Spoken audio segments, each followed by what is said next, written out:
Hello, everyone, and welcome back to English Talk Cafe, where learning English is easy and fun. I'm Emma. And I'm Jack. Hello, everyone. It's great to be here. Hi, Jack. How are you today? I'm doing great, thank you. And you? You look very happy today. I am very happy. I'm excited for our topic today. Oh, yes, it's a very good topic, a very big topic. Yes, exactly. But before we start, everyone please remember to subscribe to our channel. Yes, and click the like button. And please share our podcast with your friends and family. It helps us a lot. It really does. Okay, Jack, are you ready? I am ready. So, what is our topic today? Today, our topic is the FIFA World Cup 2026. Yes, football, my favorite topic in the whole world. Mine too. And guess what? The World Cup is happening right now. I know. It started on June 11th. It's so exciting. So today, we are not just going to learn about football. No? No, we are going to learn real English, real conversation, the way friends actually talk about football. I love that. Simple words, short sentences, easy for beginners. Exactly. So let's start from the very beginning. Jack, some of our listeners are new to football. Okay, So first, tell us, what is the World Cup? good question. The World Cup is a big football tournament. A tournament. Let's stop there. What does tournament mean? A tournament is a competition. Many teams play many games, and one team wins at the end. Perfect. Simple. A tournament is a competition with many teams. Right. And the World Cup is the biggest tournament in football, the biggest in the world, actually. Bigger than the Olympics? For football fans, yes. Many people say it's the biggest sports event on the planet. Wow. And how often does it happen? Every 4 years, only every 4 years. So when it comes, it's a really big deal. That makes it special. You wait 4 years, then finally it's here. Exactly. And this year, in 2026, it's extra special Why is that? because this World Cup is the biggest one ever. The biggest ever? Tell us more. Okay, let's talk about the host countries first. Host countries. What does host mean? A host country is the country that welcomes the tournament. The games happen there. Ah, like a host at a party. The host welcomes the guests. Exactly like that. And usually, one country hosts the World Cup. Usually. But not this time. This time, there are three host countries: 3? Which countries? the United States, Canada, and Mexico. 3 countries together. That's the first time in history. Yes, the very first time. 3 countries, one tournament. That's amazing. So the matches happen in all 3 countries? Yes, 16 cities actually. 16 cities across the 3 countries. 16 cities. Can you name a few? Sure, there's Mexico City, Toronto, Vancouver, New York, Los Angeles, Atlanta. So many places. So many, and every city has its own stadium, its own atmosphere. I love that word, atmosphere. It means the feeling, the energy in a place. Exactly. A stadium full of fans has a great atmosphere. Now tell me, Jack, where did the tournament start? The very first match. The first match was in Mexico City at the Estadio Azteca. Estadio Azteca. That's a famous stadium, right? Very famous. It's one of the most famous stadiums in football history. And who played in that first match? Mexico played against South Africa. Mexico is the host, so they played the opening match. That must be so exciting, playing the first match at home in front of your own fans. I can only imagine the whole stadium singing, the whole country watching on TV. Actually, Jack, can I tell a little story here? Please. My cousin lives in Mexico City, and she went to that opening match. No way. Really? Really? She sent me photos. The stadium was full. Everyone was wearing green shirts. Green for Mexico. Yes, she said the noise was incredible. She couldn't hear her own voice. That gives me chills. I would love to experience that one day. Me too. Maybe next World Cup we go together. Deal. Okay, let's continue. We talked about the host countries. Now let's talk about the teams. Yes. How many teams are playing this year? This year, there are 48 teams. 48? That's a lot. It really is. And here's something interesting. Before this year, there were only 32 teams. So they added more teams? Yes, 16 more teams than before. The tournament got bigger. Why did they make it bigger? More countries get a chance to play, more fans get to watch their team at the World Cup. That's nice. More dreams come true. Exactly. Football is for everyone, right? Right. Okay, so 48 teams. How does that even work? How do they organize the games? Good question. Let's talk about the format. The format means how the tournament is organized. Okay, teach me. So the 48 teams are split into 12 groups. 12 groups. Yes, each group has 4 teams. 4 teams, 12 groups. 12 times 4 is 48. Math is correct. Good math, Emma. So in the first part of the tournament, every team plays the other 3 teams in its group. So every team plays 3 matches. Exactly, 3 matches. This part is called the group stage. The group stage. Let's remember that word. Group stage. After the group stage, the top 2 teams from each group move forward. Move forward to where? To the next round, it's called the knockout stage. Knockout stage. That sounds serious. It is serious. In the knockout stage, if you lose one game, you go home. Oh no. One loss and it's over? One loss and it's over. That's why it's called knockout, like in boxing. One big hit and you're out. That's intense. No second chances. No second chances.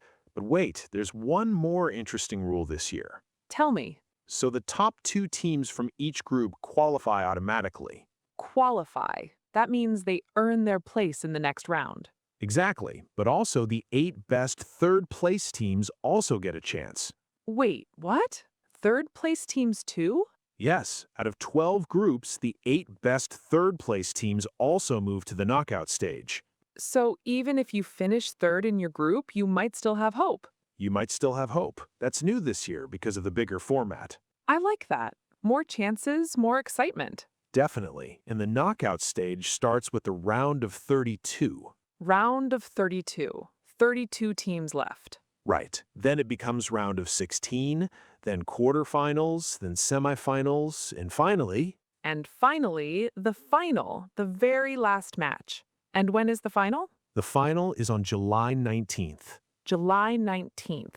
Where? At a stadium near New York in New Jersey. Wow. So the tournament starts in Mexico and finishes near New York. Yes, from June 11th to July 19th. That's almost 40 days of football. 40 days. I might not sleep for 40 days. Me neither, honestly. By the way, I heard something fun about the final. What's that?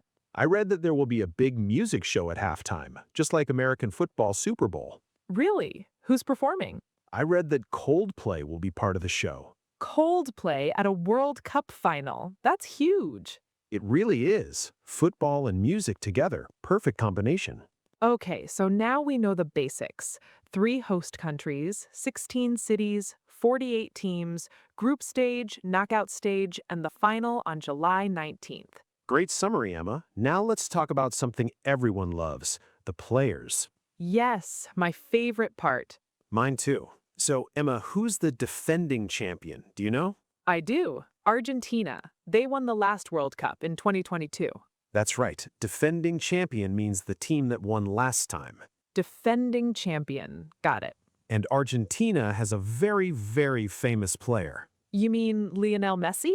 Of course, Messi. Jack, I have to be honest. Messi is my favorite player of all time.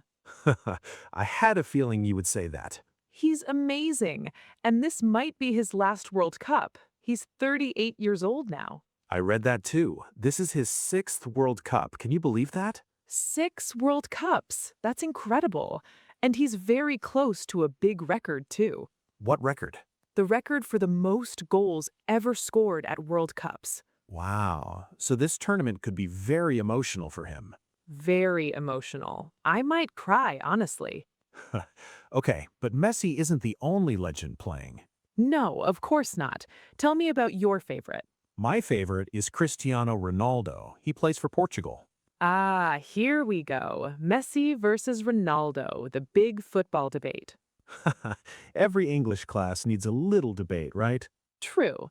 Okay, in my opinion, Messi is more creative, more magic. Interesting. But in my opinion, Ronaldo works harder than anyone. He never stops. I see your point. I don't fully agree, but I see your point. That's okay. We can disagree and still be friends. Exactly. That's actually great English practice, too. I see your point, but I don't agree. Very useful phrase. Very useful. Okay, let's also talk about younger players, not just the legends. Yes, there's a new star this year. Everyone is talking about him. You mean Lamine Yamal? Yes, Lamine Yamal from Spain. Tell our listeners about him. He's only 18 years old, still a teenager. 18 and already at the World Cup. That's so young. So young. And here's something interesting. He wears the number 19 shirt. Why is that interesting? Because that's the same number Messi wore at his very first World Cup back in 2006. No way. So people are calling him... The next Messi. That's a lot of pressure for an 18-year-old. It really is, but people say he's special. Very fast, very creative, very confident. I can't wait to watch him play. Me too. There's also Kylian Mbappe from France. Super fast. Scored a hat trick in the last World Cup final. A hat trick. That means 3 goals in one match, right? Exactly right. 3 goals, 1 player, 1 match. That's a hat trick. Good vocabulary for today. Hat trick. And one more name. Erling Haaland from Norway. I know him. He's a goal-scoring machine. Exactly. But here's the surprising part. This is actually his first World Cup ever. Really? Such a famous player and it's his first World Cup? Yes, Norway hasn't qualified for a long time, so this is a really big moment for him. Football is full of stories like that. It really is. Okay, Emma, now let's move to my favorite part of the show. What's that? Real conversation practice. Let's show our listeners how real friends actually talk about football. I love this part. Okay, let's do a little role play. Perfect. Imagine I just watched a match last night and you're asking me about it. Okay. Hey, Jack, did you watch the match last night? Yes, I did. It was amazing. What was the score? It finished 2-1. Who scored? Mbappe scored 2 goals. Incredible goals. Wow, what a match! I'm so sad I missed it. Don't worry, I'm sure there's a replay online. True. Hey, who do you support, by the way? I support Portugal. What about you? I support Spain. Big Yamal fan, remember? Of course. Okay, let's say our teams play each other one day. Then it's war. Friendly war, of course. Friendly war. Okay, let's stop the role play there. Did everyone notice those useful phrases? Let's repeat them slowly for our listeners. Did you watch the match? What was the score? Who scored? What a match! Who do you support? I support, plus your team's name. These are simple sentences, but they're exactly what real football fans say.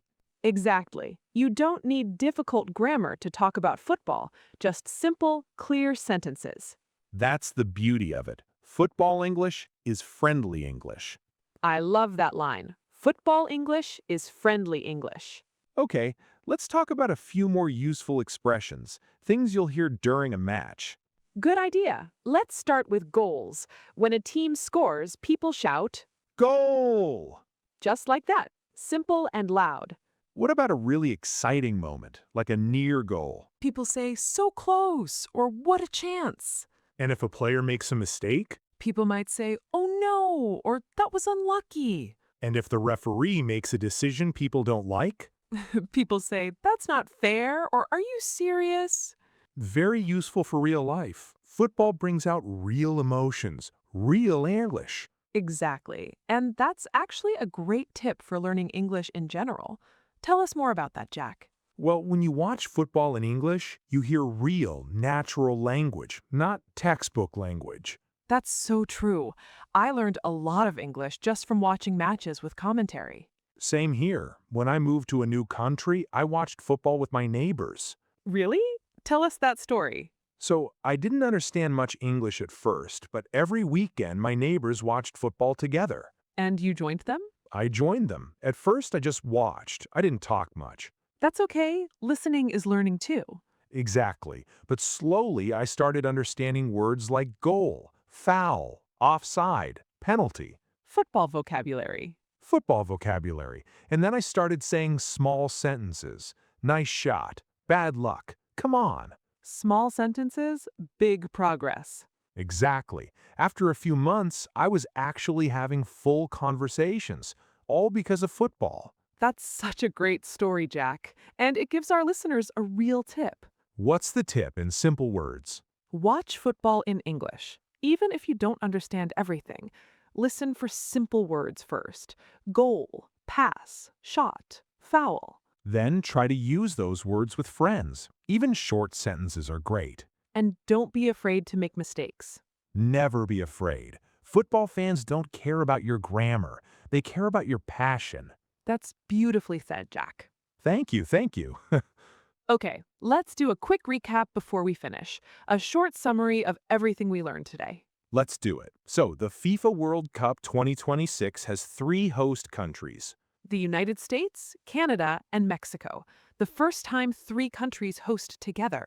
16 cities are hosting matches. 48 teams are playing. That's the biggest World Cup ever. 12 groups, group stage, then knockout stage.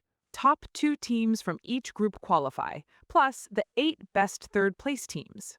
The tournament runs from June 11th to July 19th. And the final is in New Jersey, near New York, with a big halftime show. We also talked about amazing players. Messi playing maybe his last World Cup. Ronaldo still going strong. Mbappe, fast and dangerous. And new stars like Lamine Yamal and Erling Haaland.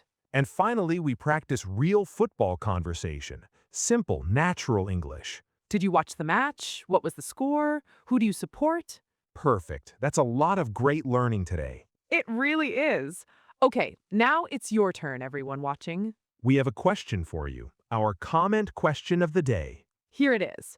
Which team are you supporting at this World Cup? And who is your favorite player? Write your answer in the comments below. We really want to know. Maybe Emma and I will read some answers in our next episode. We will, I promise. Okay, before we go, let's remind our friends one more time.